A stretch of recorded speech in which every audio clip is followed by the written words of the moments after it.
Welcome to Halas Hall Report, live every Saturday night at 7 p.m. Central Standard Time and Sunday mornings at 11:30 a.m. Central Standard Time. Live talking Chicago Bears football with Mike the Bear Fan. And your host, Ken Dobb. Also on the panel, we have the football analyst, Woody, who is named for the Woody wrap-up on game days. Next on the panel, we have Bear Down Mike. He is the youngest, but don't be fooled. This guy knows this Bear squad. He can bring a different insight. Halas Hall Report breaks down the Chicago Bears team all year long, from the offseason through the draft. Also, the legend of tailgating, Billy Defense Flores, joins the crew live at 1st and 10 tailgating. You can find him at all home games at Soldiers Field. Also, the Bear Fan, who has been here since the first year of Halas Hall Report, welcome Bear Fan Dan, where he is known for studs and duds after every game. You can find them on Facebook, YouTube, Twitter, and Roku if you have a TV. They are all over social media. You won't find no better sources for Chicago Bears news like injury reports, team updates for breaking news for all the good and the bad the team does. Halas Hall Report will be live for the 6th season. And they are teaming up with the best sports podcast out on social media. This is Northeast Streaming Sports.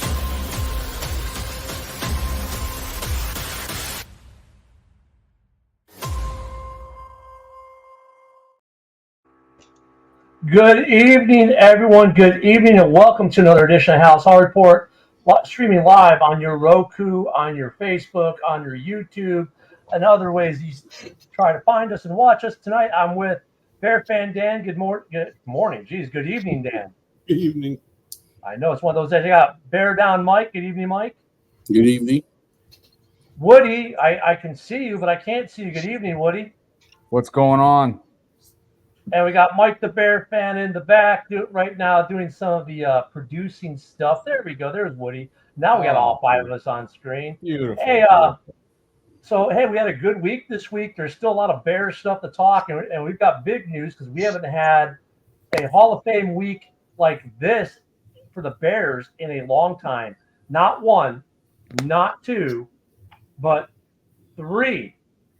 Brand new Hall of Famers from the Chicago Bears. Now look it. I know some of you are going to say, well, but Peppers is going in as a Panther. Correct, but he also counts as a Bear. And for our Packer fans at Frozen Tundra Network, he also counts as a Packer. They break it down in the Hall of Fame by primary and in secondaries.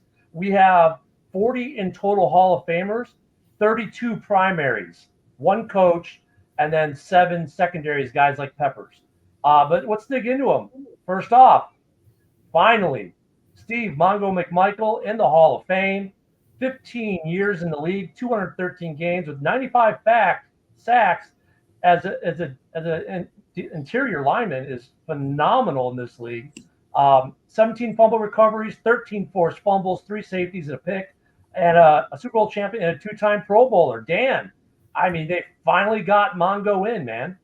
Well deserved. About time he got in there. Well deserved. So, I mean, Mike, Bear Down Mike, why do you think it took so long for Mongo to get in? Because, I mean, the stat line, he should have been in long time ago. Maybe, just the votes not going in his favor, just like for other Hall of Famers.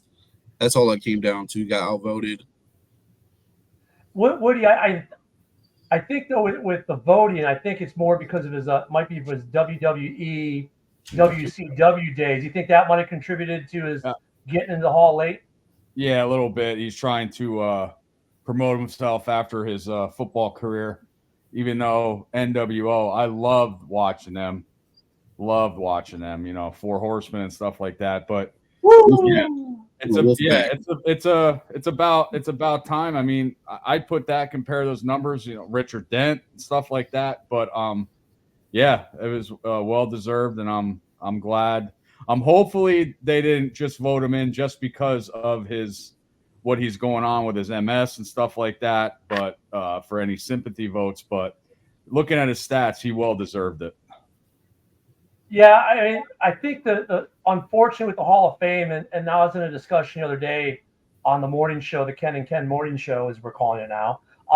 It's like the voters, even like in baseball, they look at stuff outside of the game to determine whether or not people get in the Hall. I think with Mongo, his wrestling days hurt him. If he didn't do the wrestling thing, he might have gotten in sooner. But we do have a first balloter in. I think he was the only first balloter this time around. or no, second, 2 first balloters. And of course, Julius Peppers, I remember when we signed him, right? Lovie Smith was on the airplane. Free agency started at 12 a.m. At 12 a.m. and 1 second, they had a signed contract, and he was on the jet coming back to Chicago. 17 seasons, 4 as a Bear, 9 Pro Bowls, 719 tackles, 159.5 sacks, 82 pass deflections, 11 INTs, 52 forced fumbles, and he scored 6 defensive TDs. 4 years here, 4 years in Green Bay, and the remainder of it was all in Carolina.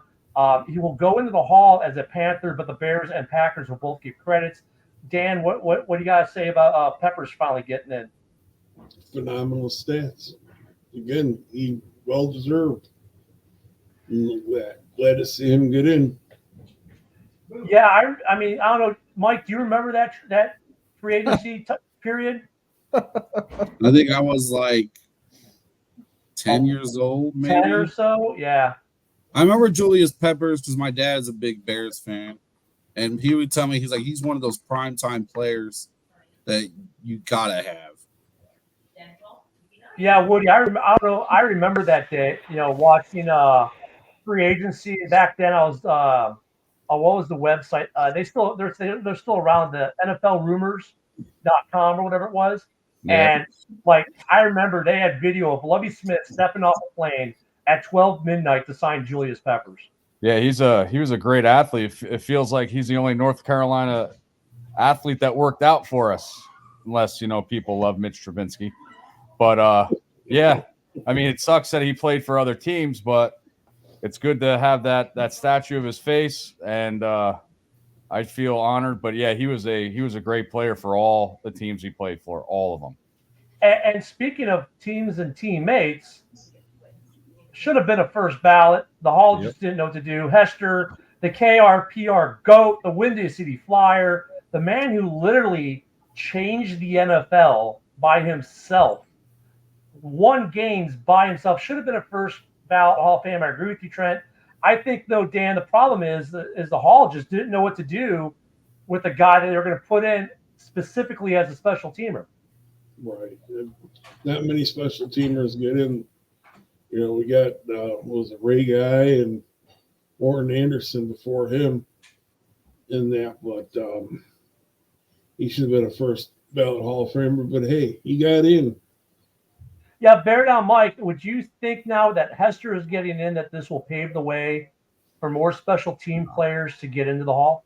Oh, for sure. This is just the beginning of it. We could see a lot. There's a lot of special team kick returners, punt returners that are affecting the game, and they're elite. So I wouldn't be surprised if more get in. Woody, I think you might disagree with that. Yeah.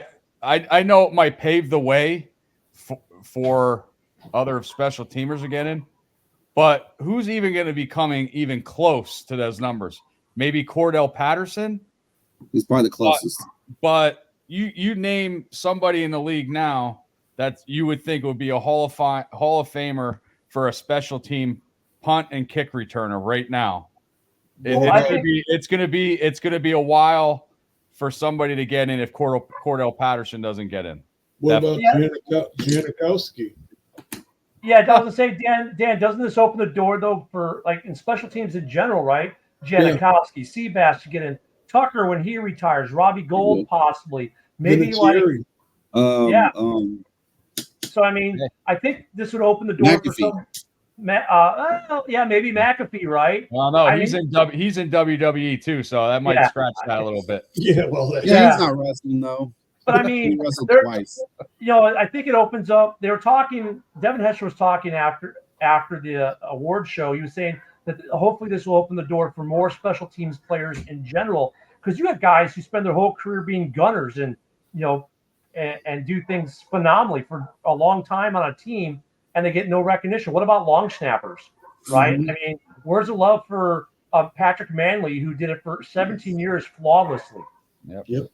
Right, and these guys, it might open up for kickers and stuff. I'm just talking about playing out punt and kick returners. That's what I was talking about when we're talking about Hester. Well, I mean, I think the Woody, and I kind of agree and disagree with you, but I think what they'll look at, they won't look at can you match Hester, because no one's going to match Hester for a long time. But now the criteria they use for the other guys, okay, how many times do you all pro? Do you have a Lombardi? How many times did you go to the Pro Bowl?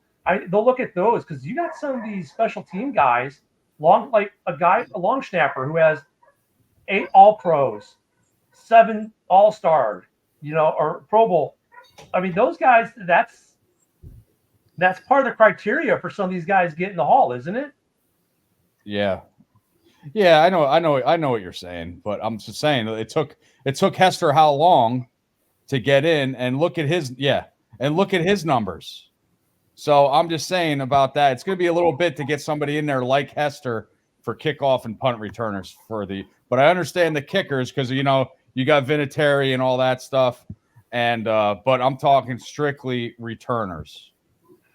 Trent, we were going to talk about that tonight. Where'd my slide for it left? But that's what I said. That's what I said last week.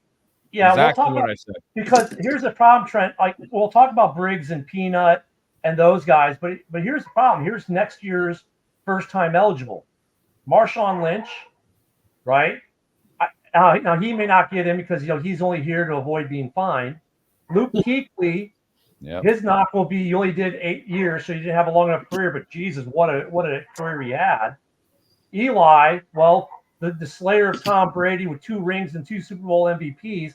The thing about him is outside of that and the one postseason record for one season where he had like that 1,200 yards in the postseason, unremarkable career as far as records.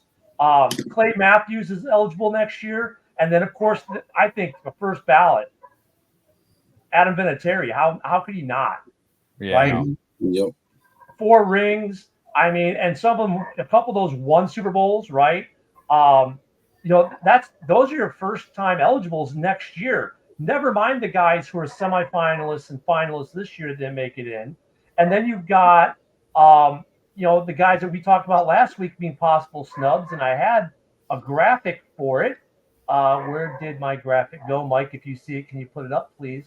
I don't think we deleted it, but we've got there. Oh, there we go. Yep, there's our snubs. Thank you, Mike. Lance Briggs, some Pro Bowls, all Bears, all Bears team, top 100 Bears.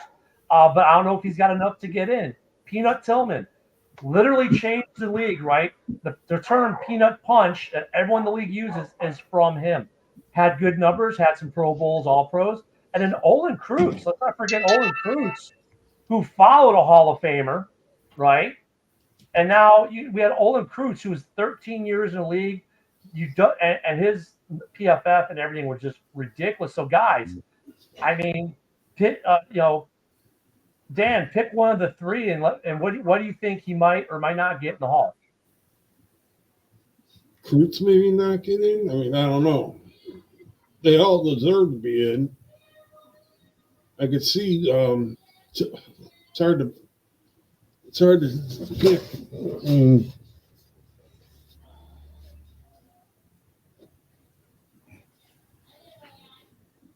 I mean, yeah, with the 3, that's a good list right there. I mean, yeah. Do they all deserve to be in? I mean, let's be objective here. Do these 3 guys all deserve to be in the Hall? I mean, yeah, definitely. Yeah, like I said last week, and the viewer said it right away, and I said it last week. The problem with Lance Briggs is that he was in Urlacher's shadow when they played together. Yes, they were a great duo. But I can see Lance Briggs out of those 3 not getting in before the other 2. So here's a question, Mike. If Suggs gets in, does that pave the way more for Lance Briggs? Because Suggs was to Lewis what Briggs was to Urlacher. Yeah, if he's going to get in, it's going to be because of Urlacher getting him in there. Yeah, he might have to bash some heads, maybe. Yeah. I think Briggs is going to be one of those guys who's going to get in like McMichael's a legacy vote. He won't get in his initial window. Out of the 3, I think Peanut has the best chance, but oh yeah, but yeah. has been eligible, hasn't even made. None of those guys have even made it to the semifinal for consideration yet. So their window is drawing rapidly close to being closed. So they got to make some movement, or they'll be dropped from the ballot. But when you have a play or turnover named after you, the peanut punch, like Vinatieri's definitely going to get in. You're a kicker and you have a gray beard, you're getting in. Yeah. It's just when you have a name for yourself for football, like the peanut punch, like I said, you're getting in. No doubt. It's not. He didn't make his own name up. he didn't make up the peanut punch. He just did it. Yeah, I think of the three, I think the easiest case might be Peanut. Tillman might be the easiest case because of that. Yep. And he's got some of those other stat lines that the voters look for. That'll obviously be the next push from Bears fans after we get 3 in this year. So Hall of Fame is always interesting. Of course, we lead the NFL with 40. Green Bay's behind us with like 35 or 36. When you count coaches and everything else. So by far, the 2 top franchises in the NFL by Hall of Fame standards for Hall of Famers. It's nice to get them in. I think I'd like some more rings, though. I wouldn't mind some more rings. Yeah. Hall of Famers are nice, but I like some rings. Well, that's the only reason why I like Mike being young. I want to die with another Super Bowl. He has a way to go, so he has a lot look forward to. Gotta say, Mike, my bad. Let's hope I'm not disappointed. Well, you know what's funny? Funny? You know what's funny, Woody, is you're getting older when guys you watched, like, it doesn't seem like it was that long ago you were watching them, and they're getting inducted in the Hall. You're like, oh, wow. Well, just like I was watching highlights of the other night when we played Cleveland and beat in overtime with Mike Brown's interception. Mike Brown is a fucking player, man. I love that guy. Yeah. So, yeah, I know. Or remember Tank Johnson? Yeah. Nathan Vasher. I was at that game. Yeah. Oh, my goodness, great. And I was at the Hester game, too, when he ran that missed field goal back against the Giants. Marcus Robinson. There's a name. Yep. I think Marcus Robinson actually was the last Bear to retire as a Bear on a one-day contract. I remember he went to Minnesota, remember, and he said, I'm going to retire. He came back to the one-day contract. You don't hear about those anymore, the one-day contract. I think he was like one of the last ones I remember doing that was Marcus Robinson. And of course, that was, a year or two after we had drafted Urlacher. So, Mike, way before your time, buddy. Hopefully Robbie Gold does that. Signs a one-day contract. He needs to. Yep. Hey, Ken, how about Dennis McKinnon? Oh God, yeah.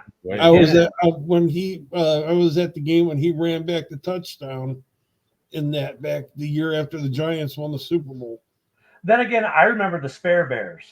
Yeah. Spare Bears. I was at the final game when they played the Saints. My grandfather used to get tickets all the time.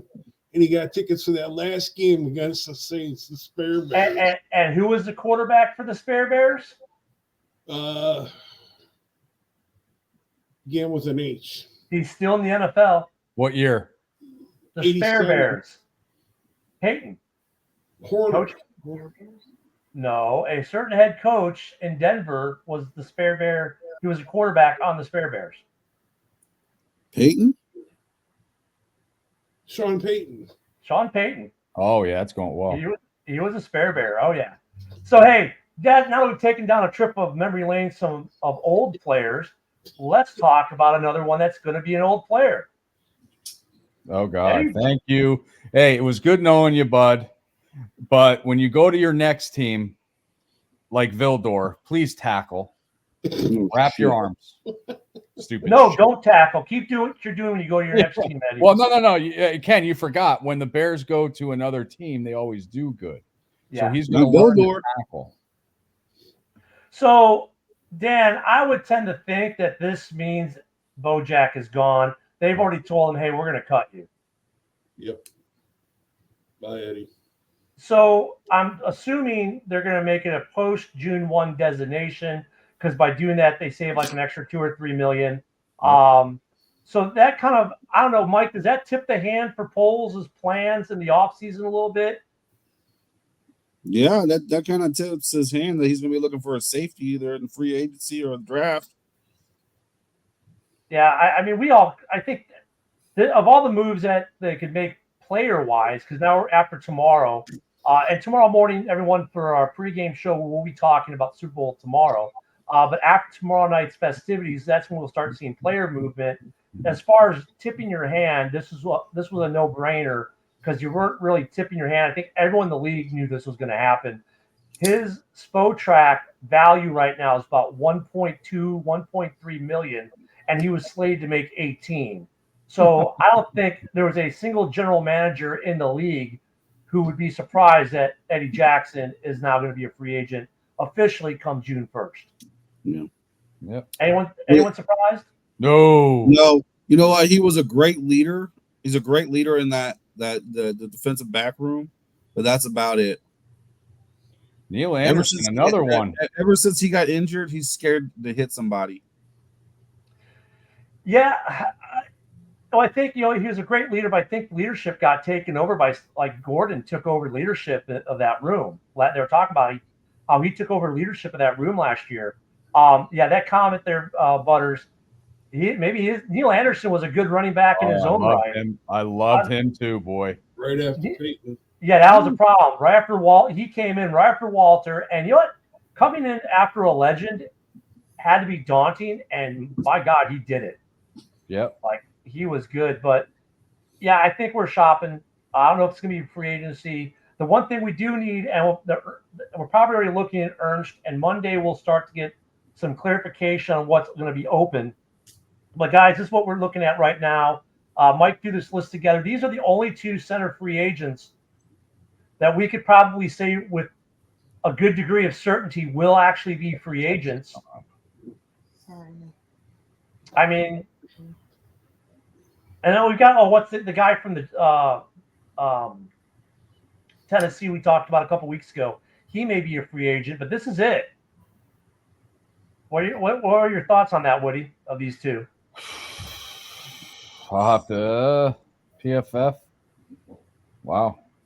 Nick's PFF, like, that's one thing too, is, pass blocking, give Justin some more time. Zero pressures, only after 55 snaps, though. I would, my goodness gracious, he'll have 3 sacks this year, but he played more. If I had to pick right now, I would go with Andre James over Nick, even though Nick plays for the Chiefs, but we see how Mahomes runs all over the place too. So if I had to pick now, I'd pick Andre. Dan, how about you?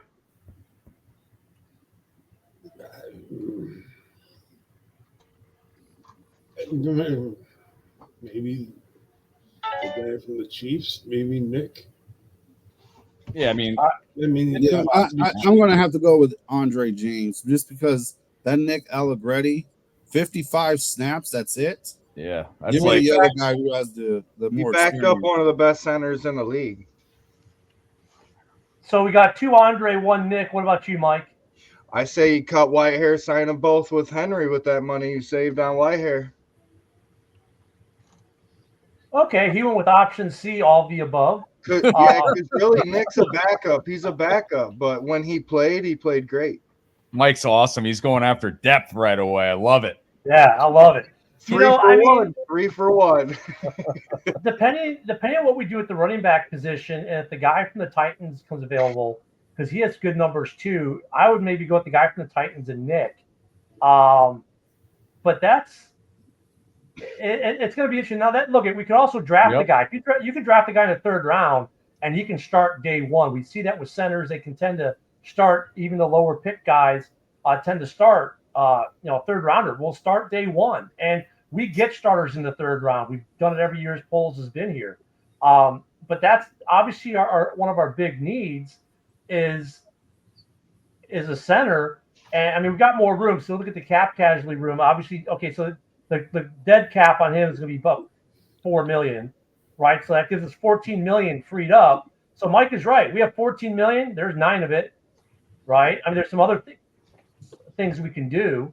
Bring that when you get a chance. Bring that last comment up too. Go ahead, Mike. Bring it up. The whoa Justin Fields one, because that explains my little caption here. I didn't get to say this, but the Reds. I can't say the Redskins either. I'm sorry. The Commandos signed their offensive coordinator that worked with Caleb Williams. He already turned down the Raiders OC job to go to Washington. So we can stop with the Caleb Williams rumors now, because most likely Caleb's going to Washington. So, yes, I 100% believe now. 100% believe now we're keeping Justin Fields. Yeah, and we're not going to.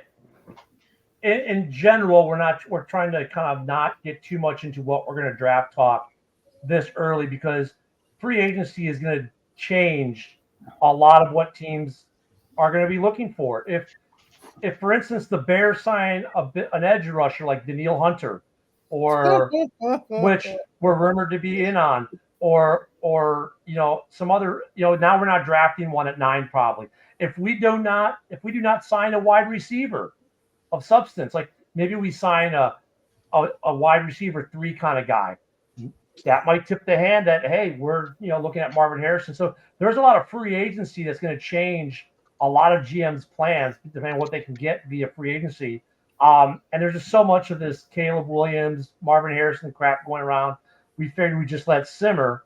But I think most of us in this panel believe in keeping Justin. However, Bear Down Mike has a little something, and Mike the Bear fan has prepared something for him as we talk about the scenario. So, Mike, I'll let you run with this one. Run with it. It's rumored that Denver is going to release Russell Wilson. No. Shh. Woody? I'm just fucking telling. Don't tell me to shush, young boy. I just say no. I just say calm down. So, Shane Waldron's or Russell Wilson's last year in Seattle, he threw for 3,100 yards, 26 touchdowns, 5 picks. What are the chances that Shane Waldron will want Russell Wilson if he gets bought out with 2 years remaining on his contract and pay him really cheap to come here for 2 years and draft a rookie, because we're going to have to trade Justin. You're not going to have both of them there. And end up drafting a rookie in the later rounds to sit behind Russell Wilson for 2 years. I'll let Woody go first. What do you look? I've never seen Woody put his hand up before. I know. Okay, I understand your theory, Mike, but number one, okay. Was it in Shane when Waldron signed his contract to come to Chicago? Is it saying there bring Russell Wilson? When's it up to Waldron on which player he wants to bring in? Yeah, it's up to Waldron. It should be up to Waldron. Oh, fuck that is. Anyway, he's gonna have to seek or swim with the quarterback he wants. Okay. Oh boy. I think the GM gets final say on that. The OC might have a preference, might ask, well, I would really like Russ, but the GM could say, hey, you were hired for X. If you're Eberflus, are you going to trust a rookie quarterback to take you to the playoffs? Because they have to make the playoffs this season. Right, but I mean, in terms of getting Russell, though, our new OC has zero leg to say you must get Russ, right? I mean, I think that's what Woody's saying is, okay, fine, well, Waldron's here, but that doesn't mean he has any power to make sure Russell Wilson gets here or to engineer a trade. He may not have the power, but it'd be a great idea, because the Bears would do something they never do. Have a rookie quarterback sit behind a guy for years. And learn the game. Every time we draft a quarterback, we just throw him right into the fire. Another reason he's 35 years old. Well, I actually have a couple reasons. I don't know if you've seen Denver's cap, but they only got about $24 million this year. And if they cut him, he's got that guaranteed money that was rear loaded. And $85 million, they just can't afford to do that. Well, even if you wait until June after that, $35 million, you only got $24 million. I don't think they would. That's just. Okay, so if you're going to sign Russell Wilson, they're saying they want to win now. We just want to get to the playoffs. And with Russell Wilson being 35 years old and whatever contract, he's not going to sign a 1 year, of course. Well, if he does sign, it's going 2 years. to be cheap because he's already getting paid. Yeah, Well, it'll be cheap. Okay, But from I Denver's understand- hey, standpoint, I understand. Right. I understand everybody's point. What I'm saying is that he's not 30. He's not 28. He's 35 years old. He doesn't have that much time left. So would you want to take a chance of signing Russell Wilson if we're not going to go to the Super Bowl this year or next year? We don't know if we're going to go to – we don't even know if we're going to playoffs next year. We don't know yet. But do you want to take a chance? Do you want to take a chance on Justin Fields, or because he's young and he can do those years, or you want to trust a 35-year-old Russell Wilson? well, Butters, I'm with you. But my buddy Butters said, hey, no. He's like, no, Moss. I mean, look at Mike. I get the idea. Bring in a vet, get a rookie, do what we don't do. Right. I thought we rushed Justin in too early. I thought we rushed Trubisky in too early. You're right. When we draft the quarterback, fans are like, oh, you got a guy in the second round. He's now the starter. We don't give the guy. I'm with you on that. Like, that's why we don't develop quarterbacks well. But the other problem with that is then after year 3, you're like, well, they haven't turned into Russell Wilson yet, so we must jettison them. And that's also wrong. I mean, the thing about bring up that number again, Mike, your slide you made on this with the cap, because here's the thing that really tells you why they won't. And it's what Mike brought up. The $24.1 million is their cap space, period. If they get rid of Russ, now you have to get a quarterback, and you have $24.1 million. What quarterback are you going to get that's not going to eat 100% of your $24.1 million in cap space you have? Nathan Peterman? they're gonna draft a quarterback. I think they got the 12th pick or 13th one of the. But that no, okay, so that's not in their. That money's already set aside, so that doesn't count their 24.1. So that would be one way. But let's say part of the trade was Justin. Justin, I think, cost more than 24.1 this year, or pretty close to it on his rookie deal. So I don't think because they want to win now, and if they do this. They don't have the money to win. And they're kind of a similar but different situation we're in. Basically, with Russell, they've got to keep him for the next 2 years. Now, I think they might draft a young quarterback and do what you want to do for the Bears, but in Denver. I think that's more the way to go because Russell's still a good quarterback, obviously. Or you think he's a good quarterback. I agree with you, or you wouldn't have brought this up because I know you, and you don't come up with garbage stuff. He's a good player. He'd add value to us. I think, though, Denver is thinking like you're thinking, but in terms for them. Does that make sense? And Fields is only making $6 million. Yeah, and Mike, I'm usually wrong about the Bears, so you're probably right. We'll probably sign Russell Wilson by June. But I just don't see them cutting him with that kind of. If they had $100 million or something, it'd be a different story. They're already in cap hell. Yeah. Like they're gonna have to. That's one of those contracts. It's one of those deals they're gonna have to ride out. It's not like Eddie Jackson, where we don't have to ride that, because the way they did the contract. Same thing with Cody. Like if we cut Cody, it's not like we have to ride that contract because it would hurt us too much to cut him because we don't have cap space. But if they cut Russ, it's negative equity for 2 years. But every cap's different. The way they did Russ, they didn't have money now, but were rear loaded. So that's when he gets his guarantee. So he's getting his money regardless. Yeah. So there's some of that. So it's an interesting idea. Look, there's all kinds of ideas. I mean, okay, let's get into it a little bit. We got a little bit of time. Why not? Let's go into the keep Justin Fields, get rid of Justin Fields debate a little bit. Dan. I'll start this with you. Are you on team keep Justin or are you on team trade him away? I mean, where do you sit on Justin? I keep him. Yeah, keep him. So I mean, that's a good one. So I hope that we stay with the course, build this team up, and if Justin fades out, we can plug a vet and to push the team through. If the team and Trent makes a good comment there. To keep Justin. What do you? I know you're on keep you're on Team Keep Fields, right? Yeah, it's not like he's been progressing every year. And now that we're gonna, we got the coaches and Waldron's track record of play calling, I'm keeping him. Bear down, Mike. I'm only keeping him because he kept the head coach. I'm tired of the inconsistency. We draft a quarterback, their head coach gets fired. They get the new head coach gets a new quarterback. The old quarterback's gone. I'm sick of doing this. What I would do, I keep Justin just because you keep Flus.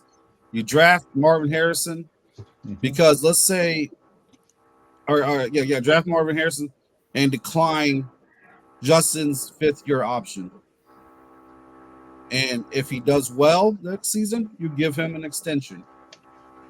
Mike, I had a talk with some Packer fans the other day on the morning show, and they were talking about something similar to what Mike just said. You decline the 5th-year option, but give him like a Jordan Love style contract. Yep. Do you think A, that Fields would do that, or B, that the Bears would do that versus just inking into a longer term deal? I think Fields would do it, and I think Poles would be comfortable doing that because he's not spending a whole bunch of money to keep him. That's exactly what I would do, but we don't know what Poles will do. There's so many variants of what the Bears could do. Mike, the Bear fan, what do you think? What's your take on this? I think we have too many needs to restart over in the quarterback situation. We need another wide receiver, a starting center, an edge rusher. We need more needs than just that. Yeah, I agree with you on that. I think, some of it will address via free agency. Like I said, the Bears have already been linked to Danielle Hunter. They've already been linked to Chase Young. I would not be surprised to see one of them in Chicago next year. Hunter is older than what we've seen Poles do, but I think now this is you're supposed to be in the playoffs here. I think, and Danielle, how many sacks did he have last year? He had a boatload. Didn't he have 14 or 15 sacks? He had a high number. He was definitely a stud for Minnesota. So maybe you give him a 2 or 3 year deal, even though he's about 30, 31 years old, because if you're supposed to be in the playoffs, then you're supposed to go to the Super Bowl, right? So if you're adopting that mindset now, I could see Poles signing Danielle Hunter. Plus, you take him from a division rival. There's always that piece. And he doesn't have the injury history that Chase Young has. So I think that we're going to do some stuff, maybe a running back via free agency. I'm waiting for can we get Saquon Barkley comments coming from the guys from New York? Hunter had 16 and a half sacks. In the last 5 years, he had 10 plus. Only 1 year out of the 5. Even though we didn't make the playoffs and everything like that, look how good Robert Quinn did when we had him on our team as well. So, yeah. So if we could get Hunter, that's pretty much the money we just saved from Eddie Jackson could be spent on Danielle Hunter. That's a pretty good combo. You're probably looking between him and Sweat last year. That's 29 sacks between the two of them. And I think Hunter. Go ahead. He is a proven player for sure. I just don't think Poles, being what he said, get through the draft, get him young. I just don't think he'll get in that age limit to get someone like that. You might as well just go with the Chase Young. Yeah, no, I would do that. I would take an incentive with him to keep healthy. If the price is right for Chase Young, yes. Yep. I think he will be because he's been injured. I think the age thing, though, goes a little bit out the door in this new phase that we're in. Because, we built the team for the most part. Now we're just plugging the last 2 or 3 holes. And so you can make a case that Danielle Hunter is going to be good for the next 3 or 4 years, especially paired with Montez Sweat. So you can make the argument for it. Yes, is it a departure a little bit from what we've seen Poles do? Yes. Would it surprise me if Poles did it? No. Because Poles has already shown that he's not going to do what you think he's going to do sometimes. Well, he has stayed healthy. Hunter's has, in the last 5 years, he's only missed 1 year. He missed some games. Other than that, he's played every year. And who did he play? And who was on the other side of him last year? I'm not positive. Exactly. Danielle Hunter was the man in Minnesota because there was nothing else. So now you put him with a proven edge Wasn't rusher that Zadarius Smith? who's also a free agent this year. I think it was Zadarius No, Smith. it might have been. I don't remember. Zadarius didn't do much. No, I don't think so. So, I mean, there's some options. There are some options, and we've got, and if we look at the draft, I mean, I would say, not to get too much into the draft, but I'll say this, and you guys can tell me how you agree or not. I think when you look at what Ryan Poles is going to do with the draft, in terms of what we do with the number one pick, whether, there's people who say, oh, we have to take Caleb because he's the next Mahomes, he's the next whatever. They say that about every number one quarterback. Let me get through it, right?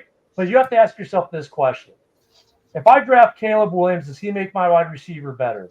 Because I only have the one right now, maybe two. Scott is my number 3. So does he make my wide receiving core better? Does he make my tight end core better? Does he make my offensive line better? Does he make my running back room better?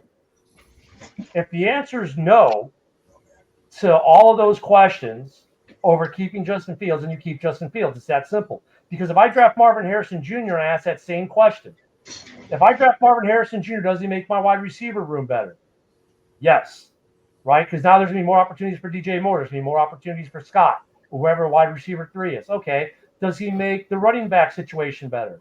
Yes, because now you have to double team him and DJ Moore or something. Now you can't really stack 8 in the box with those two. Okay. Does he make the offensive line better? Yes. See last argument. 8 in the box doesn't happen as much. Do they make the quarterback better? Does he make the quarterback better? Yes, less pressure on him, more design run. Now it can be more like a certain guy who won the MVP. So, I mean, if I look at it in those terms, I don't think it's a debate. I think I don't know how anyone can justify drafting Caleb because you even if you believe Caleb's a better quarterback, does he make your team better in total drafting him versus Marvin Harrison Jr.? Dan, what do you think? Yeah, I'm for Marvin Harrison in that. I mean, Woody, have I gone off my rocker, or does that sound like a legit argument?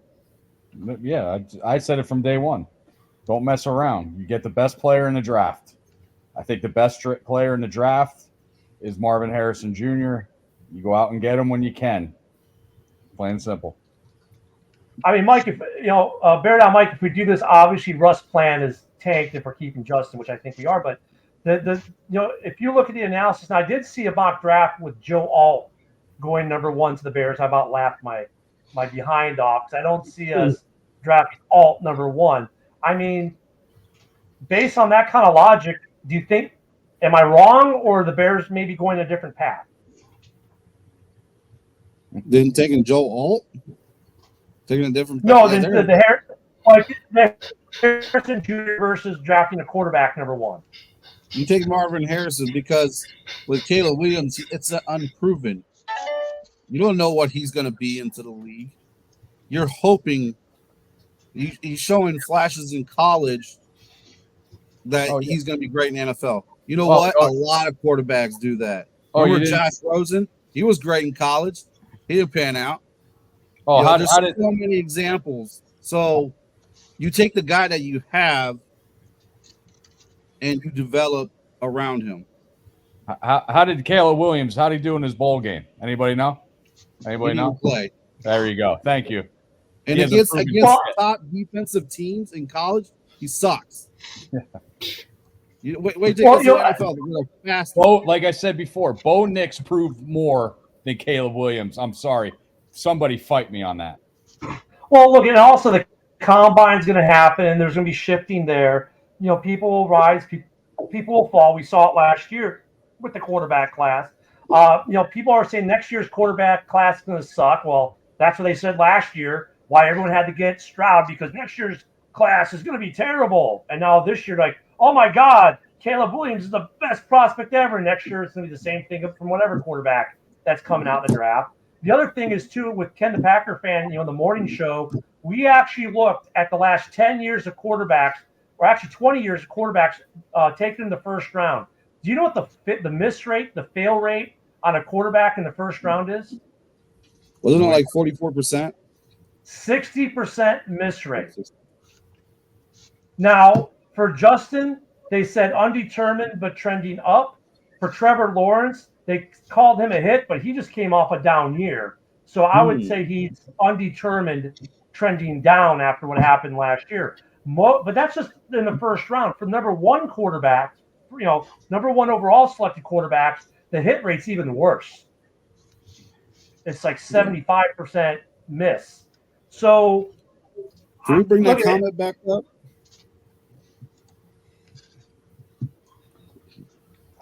Each one of us to take a stab. Yeah, go for it, Mike. I'll let you start with this. I'm not gonna say Commanders because that's what a lot of people will say. I would say the Falcons have the most to give up from moving from 8 to 1. Yeah, we lose out on Marvin Harrison, but you can get Malik Neighbors, you can get Rome Odunze. So that I think Atlanta is the biggest one that can offer us the most. Or you may get none of those wide receivers. Or you may not get none. That's when you hit free agency and you go get what Billy wants. You go get Mike Evans. Yeah. So you're saying though, Mike, that your bet would be Atlanta. You think Atlanta would give us the most for one, and that would be something that's kind of viable. We might take. You give me 2 1s, a second this draft, and a 4th next year. And give me Drake London. I'll do it with you. Okay. Bear fan Dan, who do you think would give the Bears the best haul for the number one overall pick? Think about Washington. Get trade with Washington and get. Oh, I can't remember who I seen. They said it'd come into the trade with us. I seen something online with a trade for one of us. I think I know what you're talking about. I can't remember the player either, but I would caution picking Washington because it's never happened in the NFL draft where the team picking 2 moved up to number 1. It's never happened. Not to say it can't. Things happen all the time. They would call our bluff. But no one's ever moved from 2 to 1, and honestly, if you don't take Caleb, you can get Drake or you can get one of the other quarterbacks. I would think, but you're not going to get much of a haul going from 2 to 1. You're just going to flip, and you might get a second rounder or maybe I don't think you're going to get a huge haul going 2 to 1. Usually, the closer you are in the flip, the less you get. So that's like you get more from New England than you would Washington because they're further back. You get more from Atlanta because they're further back. So Woody, who do you think would give the Bears the biggest haul for number 1 though coming into this draft? See, I don't know how Will Levis is gonna do with Tennessee. I was gonna say them, but I'm gonna go with a surprise one. Even though they signed him to a big contract, I'm gonna say the New York Giants. Watch. Yeah, that's and where are the Giants at right now? Where are they at in the They're at 6. 6, I think. They're at 6. So going from 6 to 1, you're probably going to do the flip, get a first rounder out of them next year. But the problem is with Danny Dimes, though, they can't get rid of that contract. They're kind of stuck with Danny Dimes, aren't they? Never know. Like that dead hit on them is massive. They're like the Russ Wilson scenario. You have to keep Danny Dimes pretty much the way that contract was. Never know. Mike, the Bear fan, what say you? Who do you think gives us the biggest haul for the number 1 overall pick?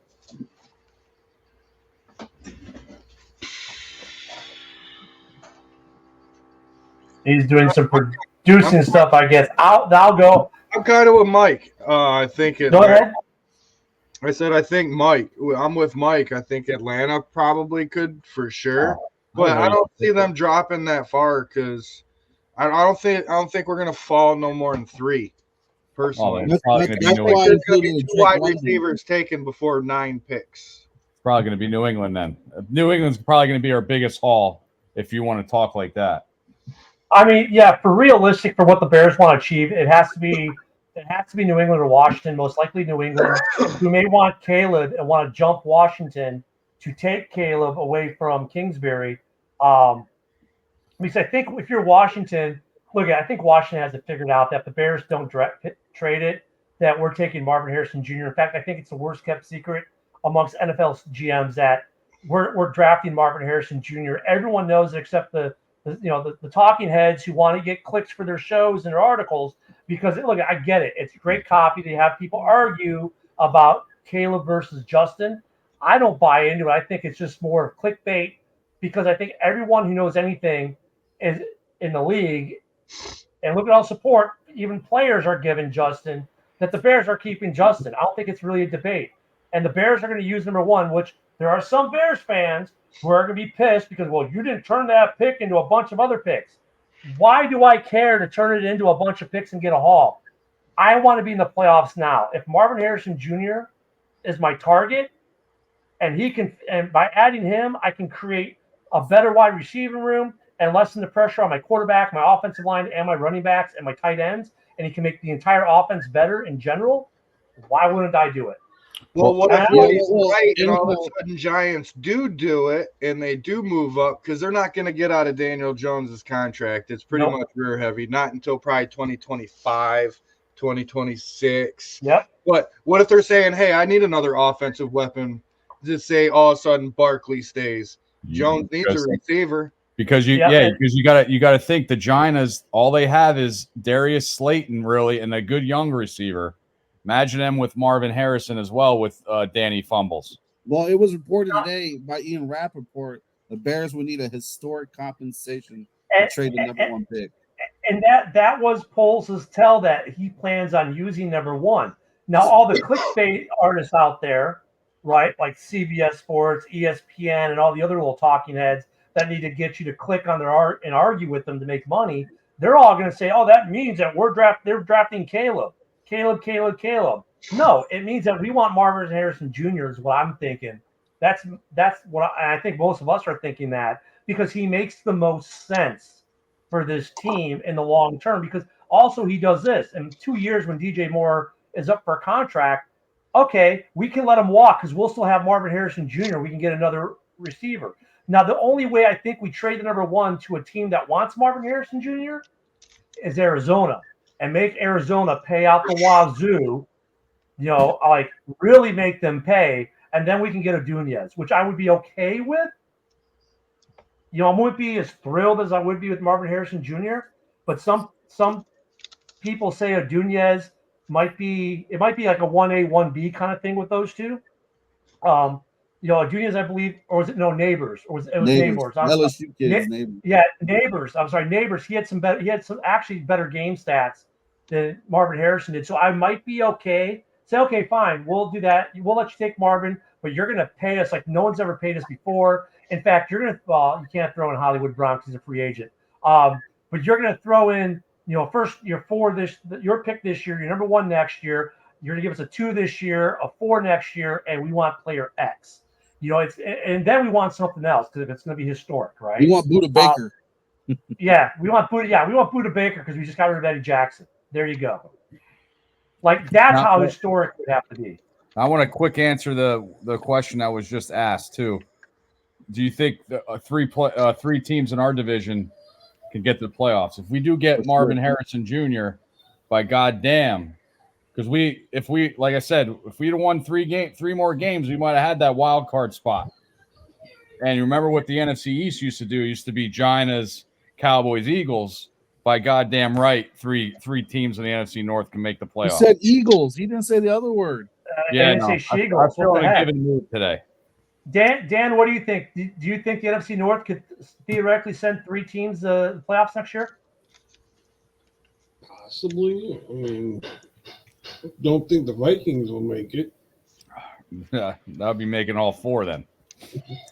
I mean, look, I think of all the teams right now, the biggest wild card in the bunch, because of their quarterback situation, we don't know what they're going to do yet, is the Vikings, right? But if the Vikings get an adequate quarterback, or they do the smart thing and re-sign Mr. Chain Man with no shirt himself, Kirk Cousins, I think all 4 teams have a legit shot at the playoffs. Mike, what do you 90 think? million. No fucking way they're I resigning. don't think it's 90 million, but let's say they take care of their quarterback situation, right?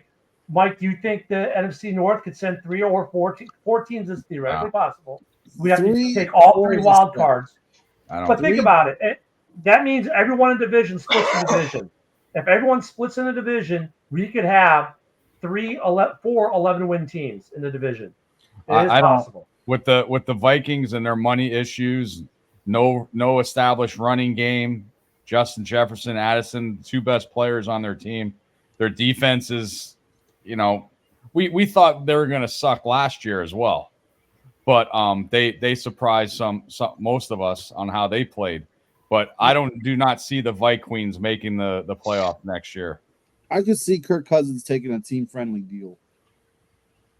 He's already made a lot of money. I could see him doing that, but his market value is just about $39 million. They're saying 3 years, 118. And real quick, Mike, while you're there, pull up Fields' SPO track, because that's interesting. Kirk Cousins at 40 million. We'll just call it 39.3. Wait till you guys see. Wait till you see Justin's. And this is the other argument of why you keep Justin Fields. SPO is pretty good at valuating talent to money, right? And they're saying Kirk Cousins, we all agree, is a good quarterback, is worth 39. Justin, when he brings it up, 43. 43 million. He's worth more. Nice. It was 43 last I checked. I'm seeing if it moved up.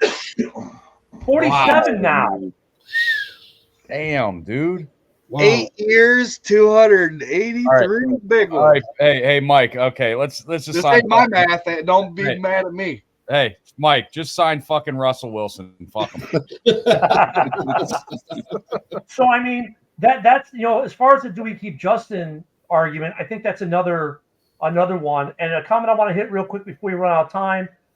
Billy, I'm all over that, brother. I'm with you. I'm on the Derrick Henry train. I look at the Saquon's out there. They're saying now Josh Jacobs, the Raiders may want to keep him, but I'll tell you what, he makes sense at $6 million, especially if you're drafting Marvin Harrison Jr., especially if you're drafting a big name tight defensive end. I mean, that team is ready to rock.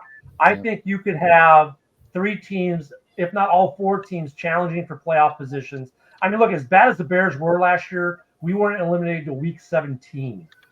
Right? So, well, really week 18, the final week, or week 17. Week 18, because we had it was, if there was a tie, we could have gotten in the final week. There was a lot that needed to happen. Yeah. But so technically, the last week of the season is when the Bears was really officially eliminated, but for all practical purposes, the week before. So, I mean, this division is going to be damn good. I don't see anyone sweeping the division as is right now.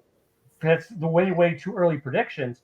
But, that'll give us some more stuff to talk about next Saturday. And don't forget, tomorrow, 11:30 in the morning Central, 12:30 in the afternoon Eastern, to join us right here at the same place you're right now for Halas Hall Report pregame edition. We'll be talking a lot about the Super Bowl and some other Bears things. But until then, guys, we will see you tomorrow morning. Thanks on Facebook, YouTube, Northeast Streaming Sports, and Roku. Remember, if you want to make comments, you got to be on Facebook or YouTube to do that. And we will see you tomorrow. Bear down. Bear down. Bear down.